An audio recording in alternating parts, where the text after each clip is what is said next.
আজ আমি বিরিয়ানির স্টাইলে ফ্রায়েড রাইস বানাবো। ভিডিওটা দেখবেন, আশা করি আপনাদের খুব ভালো লাগবে।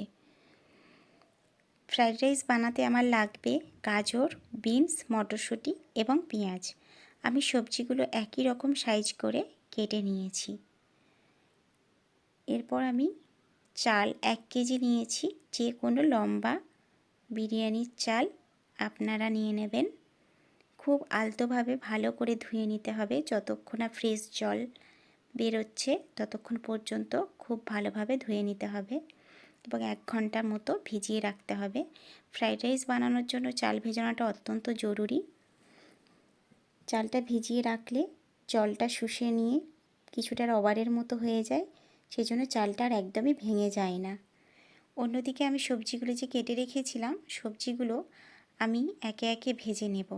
প্রথমে গাজরটা আমি রিফাইন তেল গরম করে ভেজে নিচ্ছি অল্প আঁচে এবং অল্প পরিমাণে আমি লবণ দিয়ে দেব।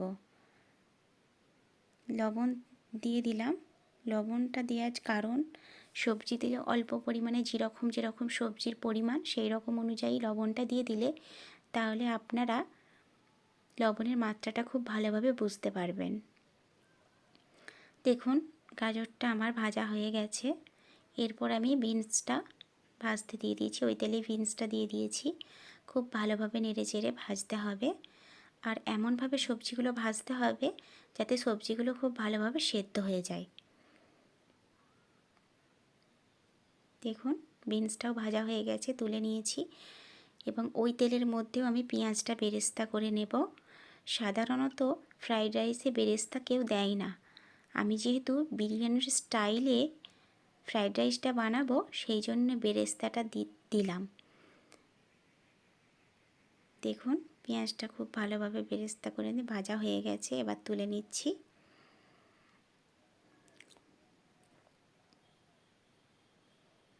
আর পেঁয়াজ ভাজার তেলটা আমি ঢেলে রেখে দেব। যখন ফ্রাইড রাইস মাখাবো তখন ওটা আমার লাগবে। এবং কাজু কিশমিশটা ভিজিয়ে রেখেছিলাম, এটা ঘি দিয়ে আমি ওটা ভেজে নেব। ঘিয়ে কাজু কিশমিশটা ভাজলে টেস্টটা আরও সুন্দর হয়। আপনারা চাইলে রিফাইন তেলেও ভাজতে পারেন।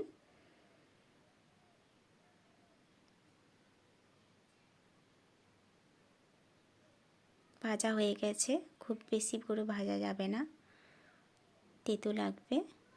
তুলে নিচ্ছি। তুলতে তুলতে কিছুটা লাল হয়ে গেছে, যাই হোক। এরপর আমি মটরশুঁটিটা সেদ্ধ করতে দিয়ে দিয়েছি, অল্প পরিমাণে নুন দিয়ে সেদ্ধ করে নিচ্ছি।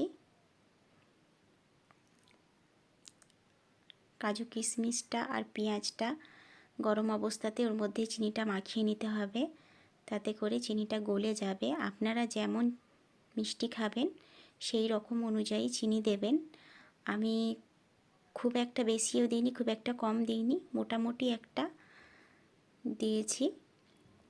এরপর সবজিগুলো খুব ভালোভাবে মিক্সড করে নিতে হবে।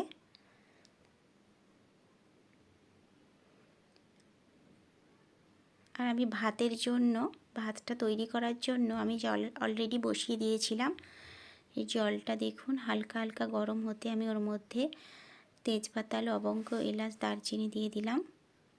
জলটা একটু ফুটে আসলে ওর মধ্যে ভেজানো চালটা দিয়ে দেব। আর চালটাও দেওয়ার পর ফুটে আসলে ওর মধ্যে লবণ, পরিমাণ মতো লবণ এবং কিছুটা রিফাইন তেল, যাতে ভাতটা ঝরঝরে হয় সেই জন্য রিফাইন তেলটা অ্যাড করলাম।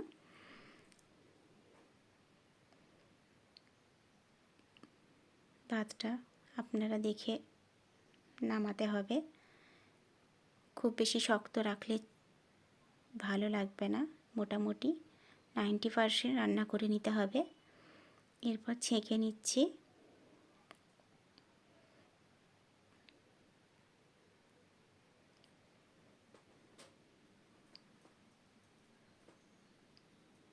ভাতটা হয়ে গেছে। এরপর আমি ফ্রাইড রাইসটা মাখিয়ে নেব বিরিয়ানির মতো স্টেপ বাই স্টেপ। আমি প্রথমে পেঁয়াজ ভাজার তেলটা 2 চামচ দিয়েছি। আমি বিরিয়ানির মতো দেখুন কিভাবে বানাই। এরপর ভাতটা আমি ওভেনটা কিন্তু একটু অন করে রেখেছিলাম। দেখুন ভাতটা আমি ওর মধ্যে চাড়িয়ে দেব। আমি 1 কেজি চাল নিয়েছিলাম, হাফ ভাতটা আমি ওর মধ্যে দিয়ে দেব, হাফ ভাতটা পরে আবার দেব। হাফ ভাতটা দিয়েছি। এরপর আমি কিছুটা পাউডার আমুল দুধ গুলে নিয়েছিলাম, সেটা ওর মধ্যে দিয়ে দেব ভাতের উপর।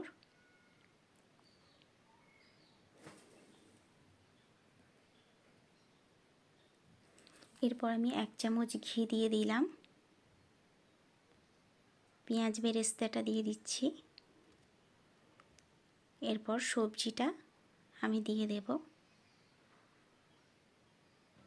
আমি সবজির মধ্যে বিরিয়ানির মশলাটা মাখাইনি, আমি আলাদা করে বিরিয়ানি মশলাটা দেব। 2 চামচের মতো বিরিয়ানির মশলা দিয়ে দেব। এরপর বাকি ভাতটা ওর মধ্যে স্টেপ বাই স্টেপ সাজিয়ে নিচ্ছি। দেখুন আবার ওর মধ্যে বাকি ভাতটা ওর মধ্যে দিয়ে দিলাম। ভালো করে চাড়িয়ে নেব ভাতটা। আমল দুধটা ওর মধ্যে দিয়ে দিলাম।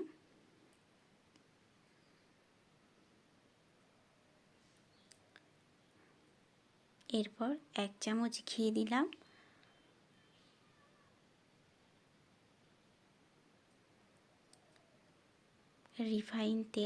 রিফাইন তেল বলতে পেঁয়াজ ভাজার তেলটা আমি ওর মধ্যে অ্যাড করলাম। এরপর পেঁয়াজ ভাজাটা এবং সবজিটার মধ্যে দিয়ে দেব বাকি যেটা ছিল। এরপর বিরিয়ানির মশলাটা আমি ভাতের উপর দিয়ে দিলাম। আর আমি কিছুটা গোলাপ জল ওর মধ্যে অ্যাড করেছি সুগন্ধের জন্য। দেখুন আমাদের রেডি বিরিয়ানির পদ্ধতিতে ফ্রাইড রাইস। ভালো লাগলে অবশ্যই সাবস্ক্রাইব করুন।